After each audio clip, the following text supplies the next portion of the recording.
If you find value in the content we provide, consider the tip jar. All the details are in the show notes of every episode. Thanks in advance.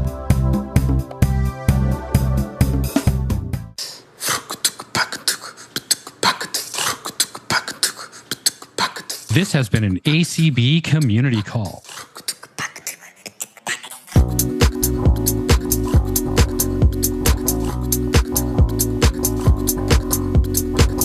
Today's Unmute Presents community call was hosted on Tuesday, August 1st, 2023. Hello, everyone, and welcome back to another Unmute. And as always, we want to make sure everyone gets their questions answered. So we're going to go through all first hands first. And if we have enough time, we'll definitely take second questions. Also, please be respectful. Let everyone answer their question in the same respect you would want. The question of the day today is, next month or around next month, we don't have an exact date yet, the new operating systems across the board for iPhone, iPad, and Mac and Watch will be coming out.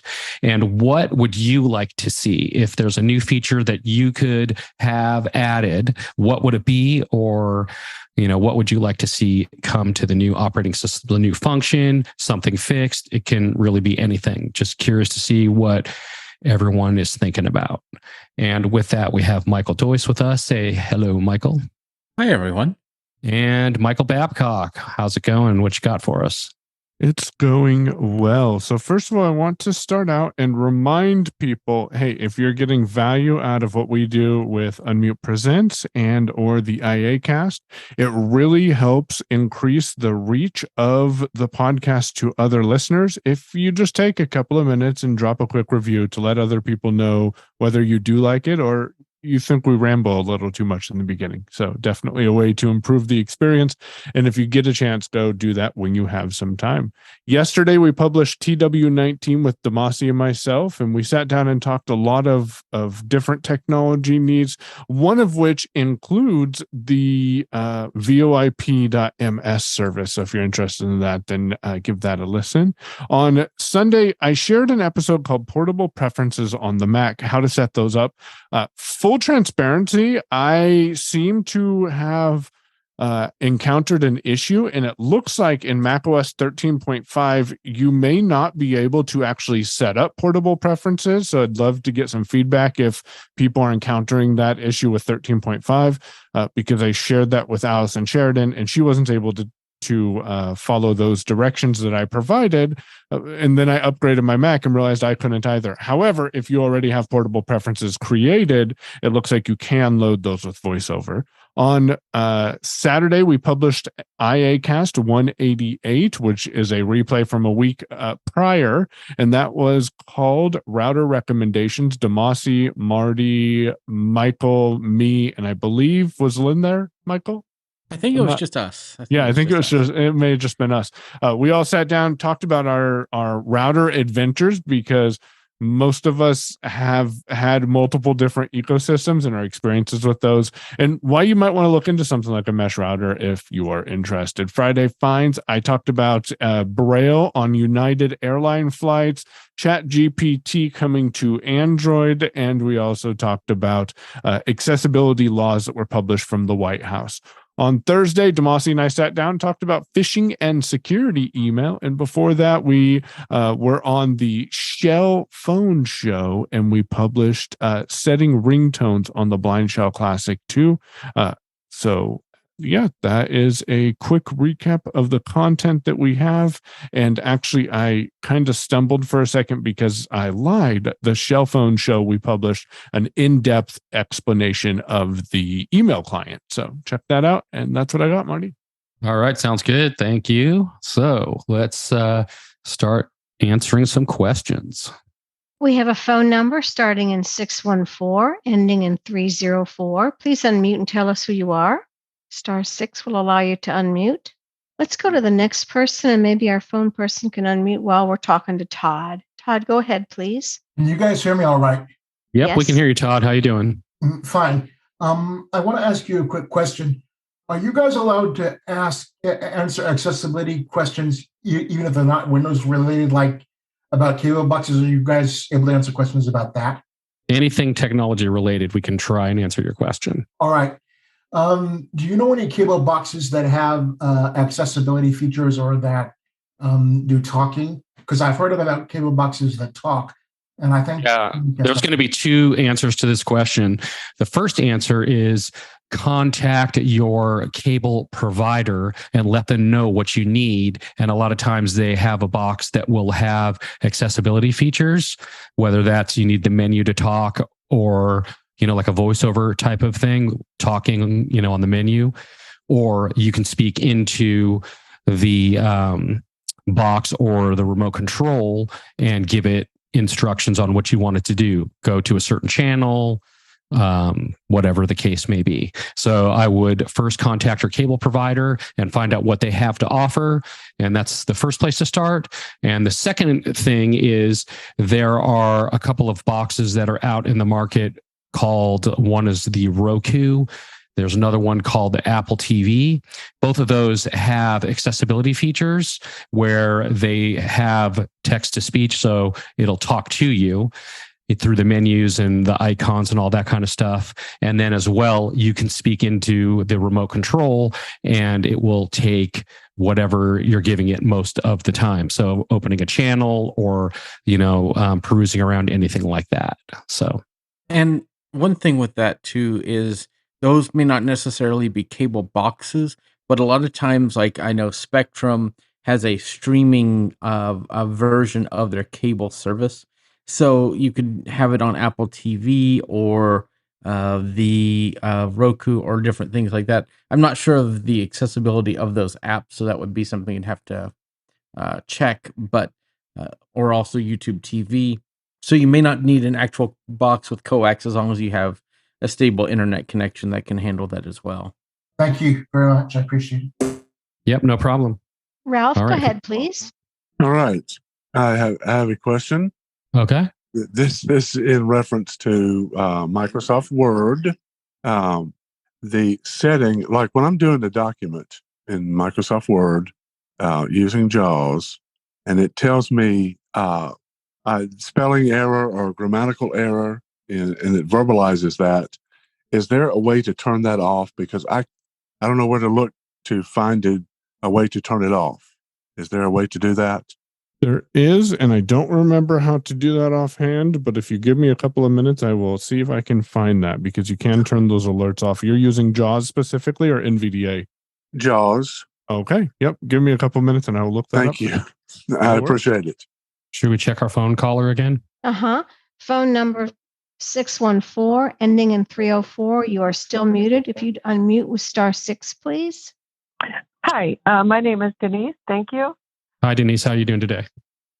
Good. Thank you so much. And thanks for the call so much. My question is there a scanner that you scan a picture in and then it gives you a descriptive audio? Do you know what that is? Does it exist? Descriptive audio meaning describing what's in the photo. So, for example, if there's correct, like three people standing in the sand, water behind you, around trees, like that kind of thing. Correct. I'm not sure of a scanner that actually will do that on its own, but there is a way you could go in and label your own pictures or tag your own photos so that that information would be in those photos. And you could also set up your phone so that it will look at a photo and try and describe to the best of its ability what's in the photo, depending on what device you're using. Okay. So that could just be in an Apple phone or a Google app or something like that. Yeah, really anything that's text to speech. So when you actually let's use an iPhone, for example. If the iPhone cursor, which is the thing that selects the item on the screen, lands on that photo, if there's a description in the photo, it will start describing to the best of its ability what's in that photo. You can also label it, like I said, to give it more information. So Seeing AI can also do certain things like that. It can describe and let you explore an image.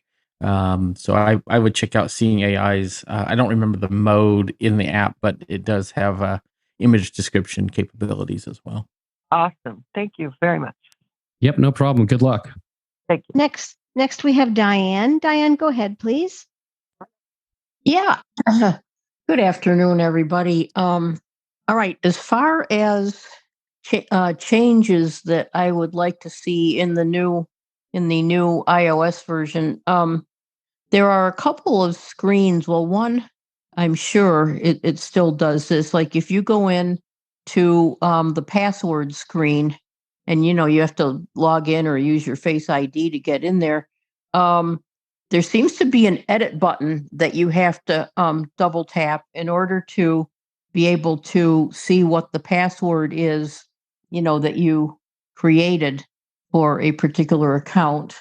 And I wish that you didn't have to have that edit button there to be able to do that.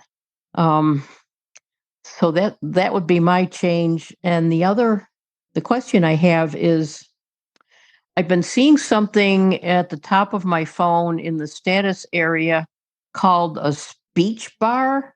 I think it's called a speech bar. And I had never heard of that before or read anything about it. What phone are you using, Diane? Pardon me? What phone are you using?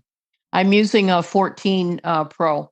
So you're probably feeling what's called the dynamic island, which is at the very top center. No, that's separate. That seemed to be separate. So I don't know where that's coming from and what app might have installed it or anything else. So I have an idea. It might be. Oh, go ahead, Michael. Oh, go ahead, Michael. No, go for it. It might be an activity that is being put in the dynamic island. That's the only thing I can think of from a certain app, but I would not know which one it would be from. The dynamic island changes for every app that is available for it. So, for example, if you're talking on the phone and then you minimize the phone app and go to do something different while you're on the phone, the information for the phone will go into the dynamic island. If you're listening to music and you minimize the music app, the information from your music will go into the dynamic island, and then you can do other stuff. So depending on what apps you have open, if they're have that dynamic island capability, then the dynamic island's always constantly changing what's in it, depending on what you have open at the time. Okay. And I know that you had mentioned that a long time ago, that dynamic island, as far as if you have a timer set.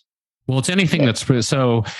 Apple has some built-in apps into the phone that will utilize the dynamic island, but third-party developers also have the APIs to be able to make their apps use the dynamic island if they so choose to program it in. One of my favorite things, Diane, that the dynamic island does, and kind of an example of this, I love baseball, and so Astros and Rangers I follow through the Apple news and TV app. And so when I tell it to follow a game, when a game starts, it will put on the left side, it will put one team and their score, and on the other side of the dynamic island, it puts the other team and their score. So it's kind of neat how they take advantage of that. So all kinds of apps, and there's no telling which ones they are, can really bring out that dynamic island and do cool things with it. Now, here's a suggestion. The next time you hear whatever it is that is up there, what was the thing you were hearing up there? I thought it was saying speech bar. Okay, well, the next time you hear that, tap on the dynamic island and see what app it opens up, and that will tell you what it is that's in the island at that time, and then you'll know what app is giving you that. Okay. All right, I'll give that a shot. All right, thanks a lot. Have a great day. Thank you very much. Yeah, no problem. Before we move on, I do want to go back to a previous question about JAWS. And while I do that, Marty, you may want to do auto gain or turn your gain down a little bit. When you are using JAWS, if you do JAWS key plus number 6, that's either insert or caps lock key or numpad 0. So that's why I say JAWS key plus number 6. And then in the search field, type in the tab once and go down to text processing. When you get down to text processing, hit right arrow to expand that, and then go down to proofing and hit right arrow to expand that as well. And then you can go down through there to be able to make the changes so you hear the information that's relevant to what you need. So real quick, one more time, that's JAWS key plus the number 6, tab to the tree view, locate text processing and tap right arrow, down arrow to proofing, tap right arrow, arrow, and then use the space bar to change the options for your proofing needs. Who do we got next? Michael, We does this have sound better to Eugenia. you? Yes, it does. Eugenia, how are you? I'm well, thank you. How are you? Great. First, what I would like to see that the new operating system makes my iPad Pro play nicely with the Magic Keyboard. For some reason, when VoiceOver is on, they don't work well. Interesting. Yeah, very unusual. What kind of problem are you having when it's? It doesn't recognize the commands. Oh wow! And I tried with just somebody across that the knows- board, or just in certain apps? No, everywhere. Wow. Okay. Everywhere. Yeah. And you're updated with your updates. Oh, yeah. Everything is to the latest update, and it's been for a while, and I've been waiting to see what's happening. I'm going to have to figure out what to get or do something about it. Yeah, you might want to check that with Apple, because I have that and it works pretty well with the Magic Keyboard. So that's interesting. Is yours the Maybe. Folio, or is it the actual Magic Keyboard? Do you know? Is the Magic Keyboard the one? I guess it's the Folio is the one that the iPad gets. Is connected Like to a the back of the magnet? Do you iPad, click your the cover? iPad into Yes, there? you click it. Yeah. You can turn it on and off. Everything is there. Yeah, I would definitely have Apple take a look at that, because that's expensive. And if it's not working right, then you should definitely have them do something about it. If you wait too long, And it might also be out of the warranty. trackpad. Yeah, probably I am already. So. Yeah, but I was going to ask for a suggestion on a small recorder, handheld recorder that is accessible. You need it to be a standalone one, or one that Yes, would work with, standalone. not with your phone. No, the one. Yeah, no. I have the ones on my phone. I know Olympus has some ones that are good, that work. They have accessibility features. I just don't know the model number.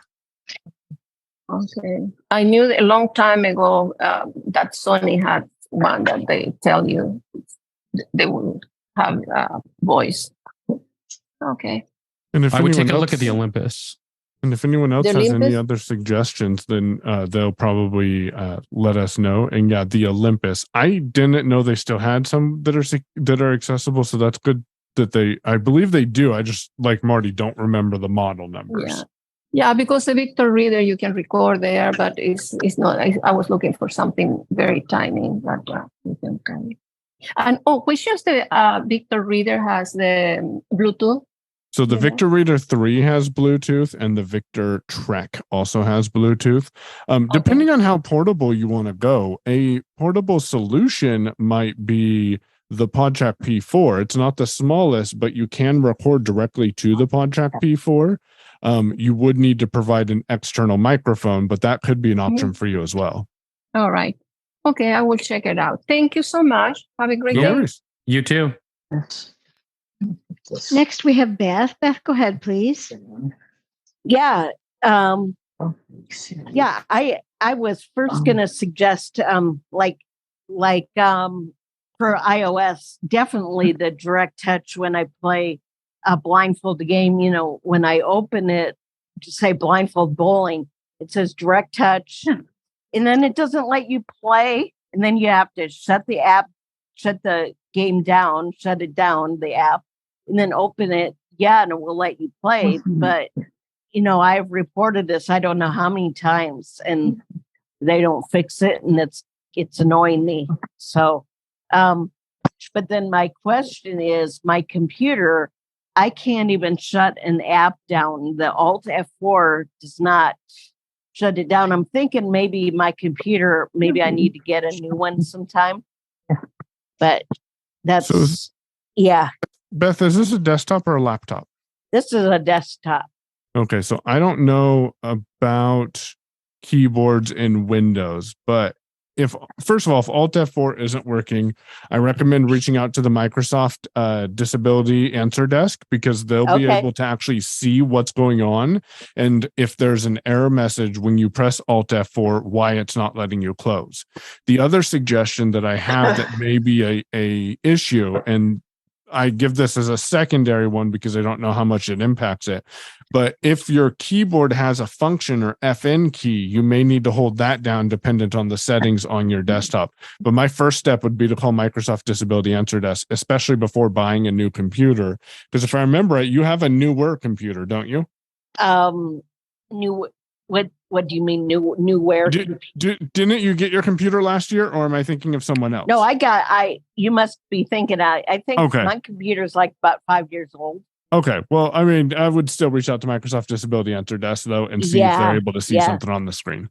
They because it doesn't talk when I do F4. So I'm thinking that maybe it's something that they need to see. So perfect. Okay. Well, thanks a lot. Yeah, thank you. Next, we have Jeff. Jeff, go ahead, please. Good morning, gentlemen. Good morning. So first of all, Michael, I concur with you with Beth's Alt F4 not working. I think it's that. Alexa, what time is it? Function key. I wanted on the software updates. They're actually just bug fixes on the iPhone when you. And I think this is everybody, like whenever you swipe halfway up to bring up your multitasking interface, and then you start swiping, and you're maybe 2 or 3 cards into it, and then it starts you all over again at the first card. That's kind of, like, it's a little niggle, but it's kind of infuriating. And on TVOS, Voiceover, voice cutting out. And I still need to make a recording to send to you guys, and probably Apple accessibility. So I've got myself to blame for that. Going back to Todd, earlier, he was talking about, like voiceover cable boxes. Sorry, I can't help you out with that specifically, but if you go with an Apple TV or Roku, and you're using the cable systems online or web streaming sources, a lot of times those will not have audio description. So you may want to ask about that before you just go all the way in on one of those solutions. And thanks for your time. Appreciate that. Thanks for bringing those up. Yeah, I guess I've been lucky because Spectrum seems to have audio description in our local market, but that's a good thing, especially with any of these streaming services to consider is this going to have the audio description? And a lot of times you can get a trial or check out on the ADP the ADP webpage, and that might give you some more details about what's available. Who do we got next? We have Malcolm. Malcolm, go ahead, please, sir. Yes, hi. To the young lady that was looking for a personal recorder, I highly recommend the Milestone 12, I believe it is. I have one. It has 5 buttons, 6 if you count the one button at the top that you use to go from folder to folder. So you can make 5 folders. And the nice thing about it, each time you go in, when you go into a folder and say you record something, and then you realize, oh, that's not the order I want them in, you can go back and say you recorded bird for number 1 first time. Second thing you recorded was dog. Third thing was cat. You say, oh, I want cat second, not third. You can go back, play number 1, record cat, and it'll put it in there. And then you can go down and delete cat. So you now change the order of the things you want.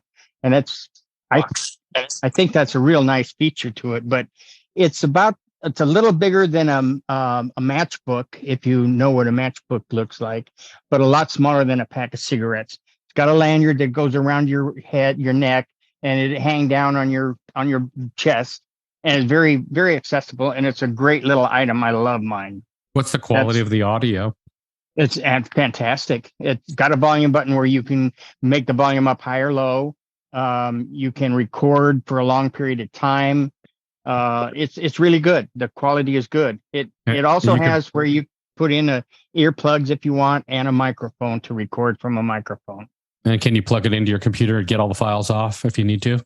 I don't think that's possible, but I haven't had to run into where I would wanted to do that yet. All right. Well, thank you very much. We appreciate the tip. You bet. Thank you. Next, we have Scott. Scott, go ahead, please. Hey, Scott, how are you doing? Also on, pretty good. Also on digital recorders, it's my understanding, Speak to Me catalog is or was carrying the Olympus DM720. So apparently that one's a good, pretty accessible one. I assume they're still carrying it, but I know I understand they at least were at one time. Another one I've heard about, and it was mentioned recently on the most recent Tech It Out from Hadley. They were talking about productivity tools, and they mentioned digital recorders, and one of them, and one they mentioned was called the Eltrinex, ELTRINEX, I think it is, and I believe that might be from LSNS or a few other, but I'm sure they said more about where you can get it, but it was called the Eltrinex. So how long ago was that out on? It was that was just about. That was last Tuesday, I believe. It's usually the fourth Tuesday of the month. So, all right. So you can go back and check that out on Hadley's podcast list or on their website. You are a fuck the buck. Should we mute that? Anyway, person? that was all I had. Thanks, Perfect. Scott. Thanks. All right. Thanks. All right. Who do we got next? We have Abraham. Abraham, go ahead, please. Hi. Hello. How you doing? I'm well, and yourself? Good, thank you. I'm looking for a program that will play MP3 file and remember the MP3 file's playback position. I know VLC does it for video files, but it doesn't seem to be doing it for MP3 or audio files, at least. Is this on your computer or your phone? Yes, computer, Windows computer. And what are you looking to do again? I need something that will remember my playback position. I would use VLC, it just doesn't seem to remember it. Because it's quite long ones, just pause it and come back to it at a later date. So I haven't tried this, but what I would try myself is to take the audio into something. Can you bring the audio into something like FS Reader? Are you using JAWS? I am. I haven't not used FS Reader. I haven't either, but I wonder if that would do that, because I know it's primarily used for Daisy books, but it may play MP3 files and keep your place. Honestly, how I play MP3 files in Windows, and this is kind of cheating, is I make a new project tab in Reaper and I bring the file in there, because then I always know where I stop at. So a little extreme, but that's what I typically do. Okay, thank you. No problem. Good luck. Next, we have Elizabeth. Go ahead, please, Elizabeth. Yeah. Hi there. Hello. How are you? Hey, I'm good. I have a question, and then I have a question about your podcast things. So my question is, in Windows, I must have done something, because now on one of my hard drives, instead of showing my directories first, it shows my files first. This is Windows 10, so I need to know what to do to correct that so I get my directories up top again. So that's my question. And my other thing is, you said at the beginning something about IA was a series you're putting out. I'm subscribed to Unmute Presence. Will I also get the IA stuff, whatever IA is? Yes, it's called IA Cast, and it would drop on a Saturday. So, for example, IA Cast will come out usually on a Monday morning, sometime Monday, and then we'll put it out on Unmute on the following Saturday. But it comes out in the Unmute Presence. Yes. If you're subscribed to Unmute, then you will get it. Okay. Yes. All right. That's all I need. Okay. So thank you about my my question on the directory. So, Michael D., do you have a suggestion? Because I think it's going to be something in your view menu that is not checked. It should be in the view menu. You may have to go. I think there's like an options. I haven't changed this since Windows 10. And so it's been a while, but I believe it's in the view menu. I believe there is where you can bring up more options, and so it's either one of the options in the menu, or there might be a options. I'm not in Windows right now, so I can't pull it up. But it's where you can change a bunch of different things about how your file explorer is laid out. All right, I'll check it. Thanks. Next, we have Terry. Terry, go ahead, please. Thank you. guys, I have a question about Windows 11.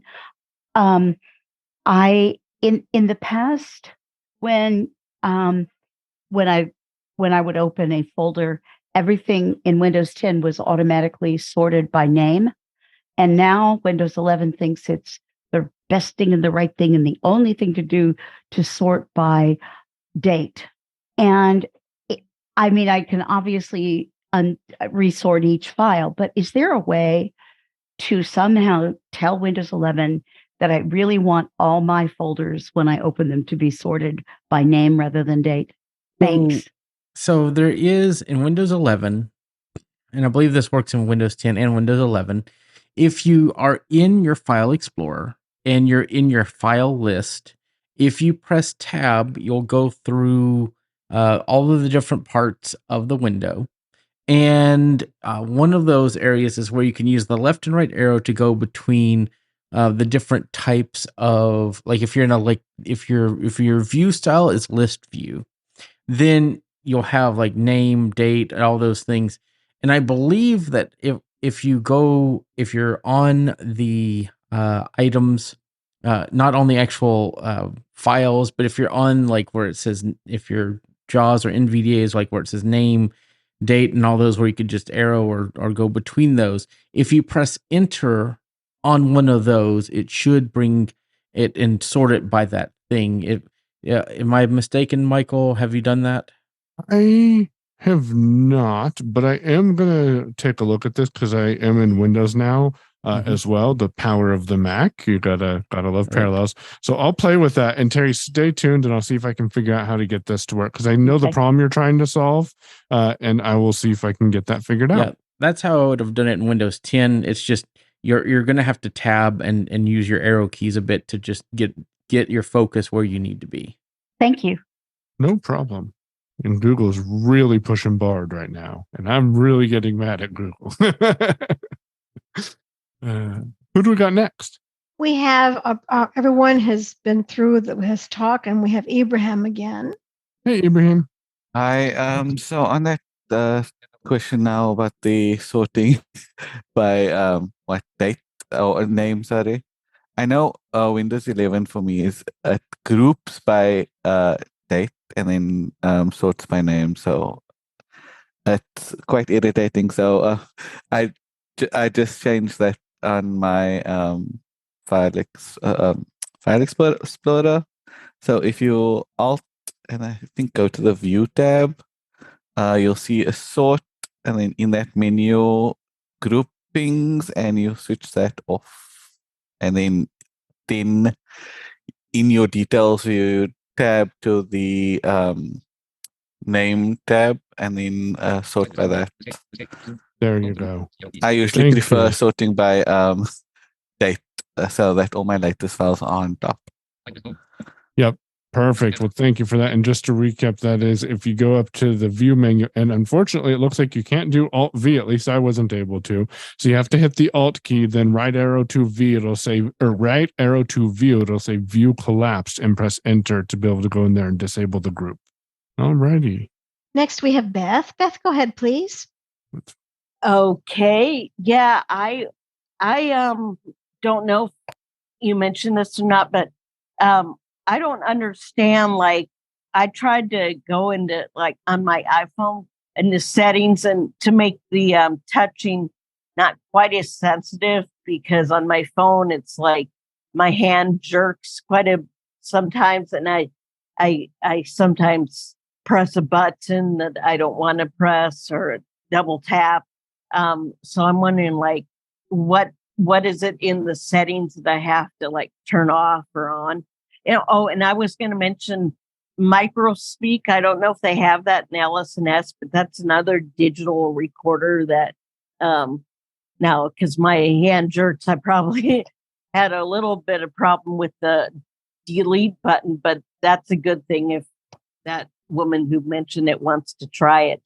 Yeah, the microspeak talking voice recorder would be a great solution. Unfortunately, the manufacturer has discontinued that, so you can no longer purchase that. But that would be a great solution, because then you can just pull your files off of your microspeak and put them onto your computer. If on your Okay. iPhone you go into accessibility and then I'm taking a look exactly, you tap on voiceover, the very last option, and you can quickly get there by tapping 4 fingers at the bottom of your screen, is double tap timeout. And if you double tap on double tap timeout, you can go in and decrease or increase or put in a time specifically that you want. In seconds, that would allow the double tap to time out. So hopefully that helps you a little bit there, Beth. It would allow the double tap, would allow it to give me more, not be so sensitive like the buttons. Yes, that might help you with your double tap issue by increasing that double tap timeout. Yeah, and just touching, just kind of touching them, it makes them sensitive if I just touch it, you know. So it might help with that too. Yeah, I don't know, but it can be worth experimenting with that to see if that would be helpful.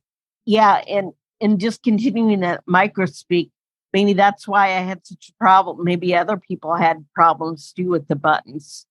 Yeah, that's the quality was good. It's just sometimes either wouldn't get my get what I needed on, and I didn't know if I accidentally was deleting it.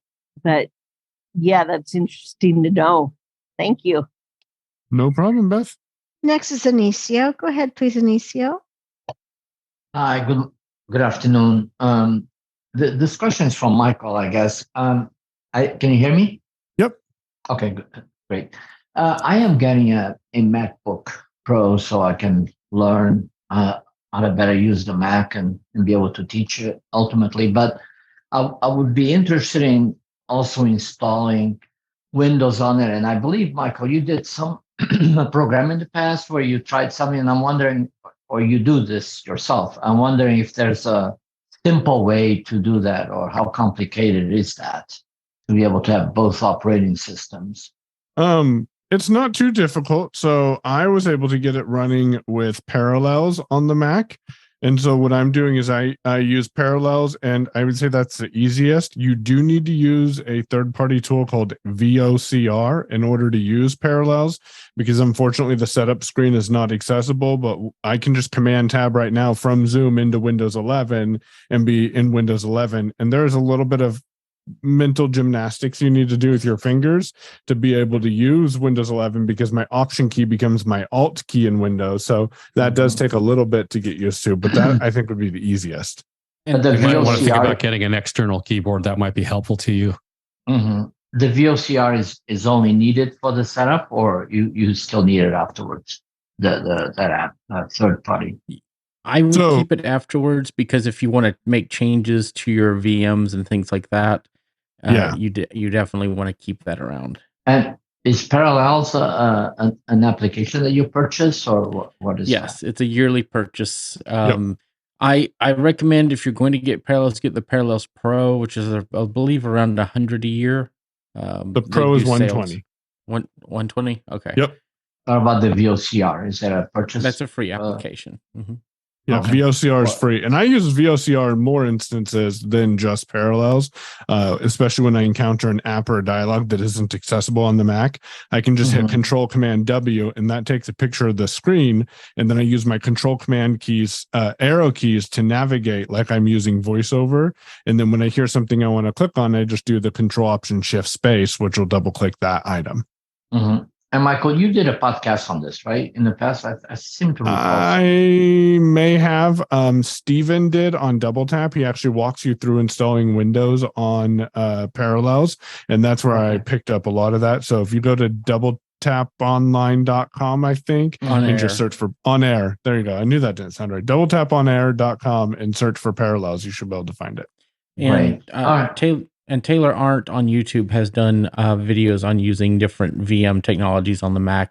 I believe she's done Parallels as well. So yeah, she did. I forgot about that. Great. Thank you so much, both of you. Next, we have Roberta. Roberta, go ahead, please. Hi there. Hey, Roberta, how you doing? I'm doing good. Thank you. Did I just in a previous call hear one of you say something about a 4-finger double tap to get to the bottom of the screen? No, 4-finger single tap to the bottom of the screen. Okay. And I've been using that regularly, but do you have any idea why it might not work in a particular app? So there's a few reasons. One, you do need to make sure that when you do that tap, that your fingers are near the bottom of the screen. It does, Okay. if your fingers are closer to the top, it will bounce you to the top. And if your fingers are close to the bottom, it will bounce you to the bottom. Okay. And it just depends on if VoiceOver can focus on something near the bottom of the screen or not. It's kind Okay, of because, well, sorry to interrupt, but in the particular app where I recall this happening, it didn't matter. It just it wouldn't go. I could do a four finger tap at the top, at the bottom, in the middle. It didn't go anywhere. So I just wondered if that just might be it. There's two other options I could recommend if you want to try these. One is you can utilize the sidebar, it's called, and it's on the right side of the screen. And if you put your finger over there, you kind of just take one finger and feel around close to the edge, and you'll hear it say sidebar. And when you hear that, you can either just flick up or flick down, and it will make the screen go up and down to wherever you want to go, all the way to the top, all the way to the bottom, or anywhere in the middle. You could also do 3-finger swipe up or down to go either all the way to the top or all the way to the bottom. That's if your screen has pages, right? If your screen is scrollable. But if your screen is not scrollable and you just want to move to the top or the bottom, that's where that 4-finger. But yeah, if you can scroll, that's where Marty's talking about, where you can move it up and down by those gestures. Okay, I'll give it a try. Thanks much. Yep, no problem. Next, we have Scott. Go ahead, please, Scott. All right.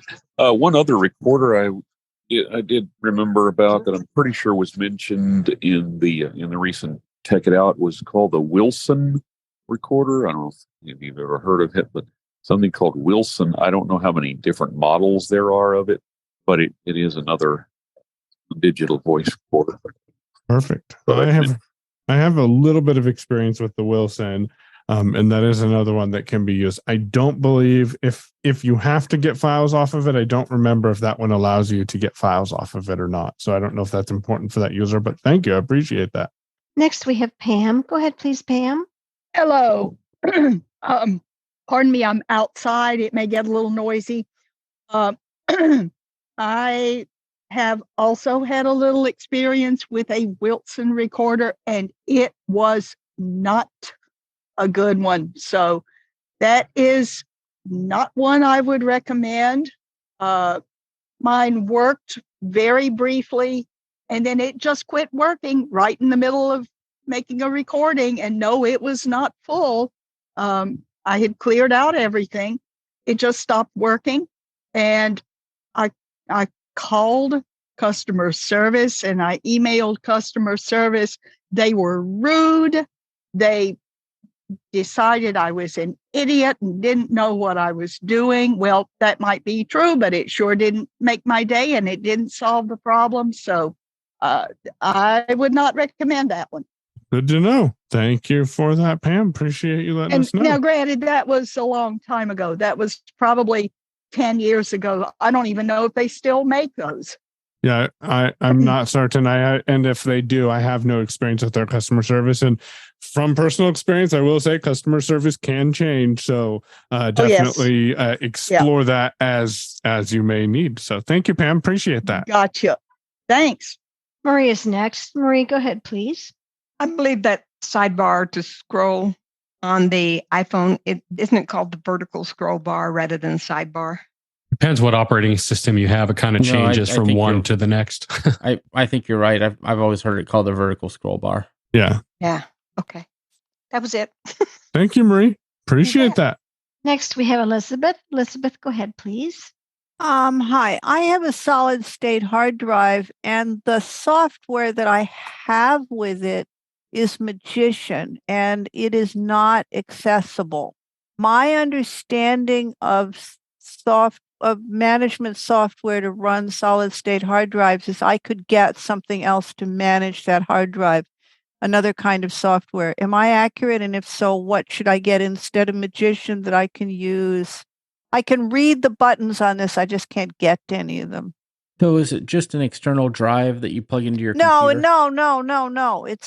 I have two onboard solid state hard drives, one of which has my operating system on it. Mm-hmm. So, and I've got it set up to work automatically to go in and check the hard drive once a week and trim it and everything, but I can't do anything with it manually. Okay. I can't run it myself. So does anybody know about an alternative piece of software that would manage my hard drive? I don't, because I don't use any software to manage my hard drive. I don't either. I'm not clear as to the purpose of this software. So what do? You just optimize it using Windows Optimize? Yep. Or if I'm on the Mac, I'll use Disk Utility. No. This is Windows Optimize on Windows 10. So you just use Optimize on 10. Well, really, Okay. SSDs don't have to be defragmented. They don't, Windows kind of optimizes things as the drive is being used. No, I understand, but you have to do trim once in a while, so I get that. So yeah, I use the disk cleanup tool in Windows 10. Okay, So that's what I meant. Yeah, Yep. Okay, so you use disk cleanup, and that's it. And then Yep, you that's don't it. use anything else. Okay. No, Do you use CCleaner? I do not. Michael, have you? I have not. I've used CCleaner for years. Okay, that's interesting. So you don't use any equivalent to CCleaner? I do not. No. All right. No. All right. No, that's interesting. Okay. Yeah, well, thank you, Elizabeth. I appreciate it. CCleaner is really useful and it cleans up a lot of garbage. So you may you can get free copies of it and you'll see. Okay. We may check that out for sure. But yeah, disk cleanup seems to work well for me. Yeah, this is more than just disk cleanup though. This Okay. does more than that. And it's CCLEANER, double C. Perfect. I will install that on Parallels. We'll see if it really likes that adventure. Thank you, Elizabeth. What's Parallels? It's a tool on the Mac that allows me to run Windows on the Mac at the same time. Oh, I assume it'll do it, but having said that, who knows? Yeah, we will see. I'll play with it. Next, we have phone number 303 ending in 935. Please unmute. Tell us who you are. Hello, this is Petra, and I've never figured out how to get my name to show up. I wondered if anyone remembered the name of the little digital recorder that the man called in about, that he said was about the size of a matchbox with the 5 buttons where you could have different files and move them around with the dogs and the cats and the birds. He mentioned the name at the beginning and not at the end, and I was trying to write it down and I didn't get it. It was the Milestone 12 voice recorder, if I recall right. And that's the one with the buttons on it that you can move files around. Wonderful. Any idea where I can get it? No, but I bet a quick Google search might help, and I can take a look and see what comes up real quick. I'll check right now and let you know what comes up. And while I do that, I will jump in because we are coming up on the top of the hour. So let's go ahead and jump over to the next question if we have another one, and then I will drop that information before we wrap it up. We have 2 questions. Beth, go ahead, please. Okay. I was gonna just say the Wilson digital recorder was also very distorted when I used it. I wouldn't recommend it either. So Perfect. Yeah. Thank you, Beth. I'm going to go back to the person who's looking for a Milestone voice recorder. It looks like LSNS and Independent Living Aids has them, so you can check with those 2 organizations. And who is the last hand? Jeff. Hey, Go Jeff. ahead, please, Jeff. Hello again. Have any of you guys have any experience with Perplexity on iOS? My experiences is that I've heard of it. I haven't actually personally used it. That's the ChatGPT alternative that will actually give you reference links for where it gets the information, correct? Correct, sir. Yeah. Well, like I can find the text box where I can, use dictation to record my question and then submit that question. There is a microphone icon next to that box where you can use to ask it follow-up questions, stay in the same context. However, whenever I double tap that icon, I can't hear anything, meaning like my voiceover goes away. Like my phone could be, whenever I'm swiping, whenever I'm, trying to navigate, it could be moving, but I can't even hear voiceover. So I have to close the app and start it over again. Just wanted to know if anybody had any, had any recommendations. So I know why it's doing it, because it's kind of treating it, I think, like a phone call. Michael can explain a little more if he wants. The recommendation I would have for you is to double tap in the edit field after you ask your question, and just two-finger double tap to dictate the follow-up question. Unfortunately, that's not going to give you the same experience, but then that shouldn't take away your voiceover access as well. Gotcha. Thanks, Michael. Mm-hmm. Yep. Alrighty, looks like we have gotten through it all, and it's 53 after. I think we are getting better at this, Marty and Michael. Thank you guys for helping us today. Chanel and Katie, thanks for joining us as well. We do got an exciting couple of things coming up. If you are subscribed to Unmute, if you're not, I recommend you doing that. Tomorrow we are dropping a Shell Phone Show episode. It's probably the number one thing people have asked me, and that is how to set up your own custom ringtones and get that set up on the Blind Shell and notification tones. Demasi recorded that. And then we've got a interview on Thursday, and so check that out. Marty, you want to wrap it up? Yep. Thanks, everyone. We appreciate all your help. And we will see you guys next time. If you have any questions, comments, or anything else, you can reach out to us at feedback@unmute.show. And we'll see you all next week. Thanks. Oh, before we end it, actually, two things. Number one, we are on Mastodon. Search unmute.community if you're interested. And Michael D., can you recap real quick what's going to be coming out on Saturday for the IACast? So Saturday's episode of IACast, it'll be coming out on the Unmute Presents feed that was already put out this week on the IACast feed, is talking about the latest with Twitter becoming X, everything from the Samsung Unpacked July 2023 event, and some information if you're excited about developer-related stuff with the Vision Pro.